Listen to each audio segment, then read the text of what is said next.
The member from the Etobicoke Centre. Thank you very much, Mr. Speaker. My question is for the Minister of Education. Speaker, one of the most important aspects of what we do, I think, in government, and one of the issues that I hear about the most in my riding in Etobicoke Centre is about education, about providing our young people with access to excellent education. And I know that our Minister of Education works very diligently and hard on that every single day. Now, when the Government of Ontario and the Anishinaabe Nation signed the first Memorandum of Understanding in 2009, it's clear that they made a commitment to ongoing collaboration that would support the establishment of the Anishinaabe education system.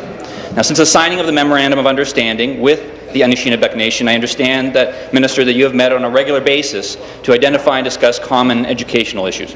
To further this process, in January 2014, the Anishinaabe and Ontario agreed to enter into discussions on a Master Education Framework Agreement.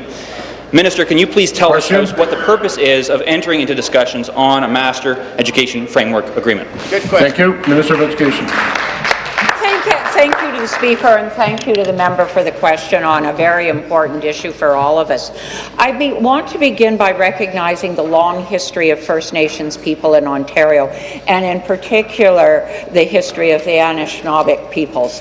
The development of a Master Education Framework Agreement serves as an outline, almost an index, to the objective scope, principles and processes for the negotiation of a proposed Master Education Agreement.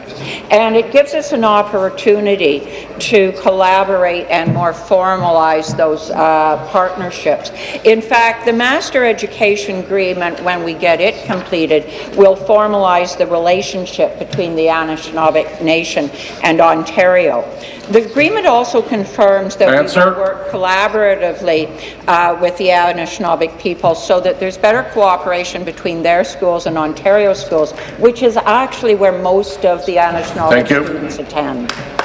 Supplementary. Thank you, Minister.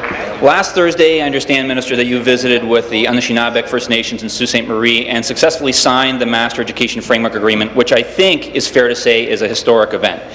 To my mind, it is evidence of your commitment and the ongoing commitment of our government and the Anishinaabe First Nations to negotiate the terms of a new agreement in order to support First Nations students' education across the province.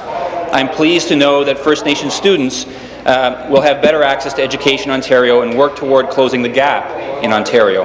Minister, can you please tell this House what the successful Master Education Framework Agreement will mean going forward? Thank you.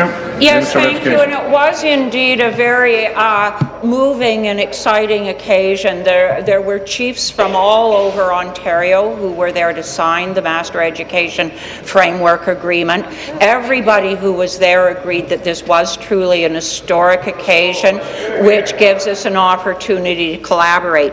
As I said, if we are going to ensure that our Anishinaabe students succeed, we must collaborate. Some of the students are in First Nation schools, the majority are in Ontario schools, and what the Master Education Agreement will lead to when it's fully completed is the ability to support students who are transitioning from one to another. It will enable us to share professional development.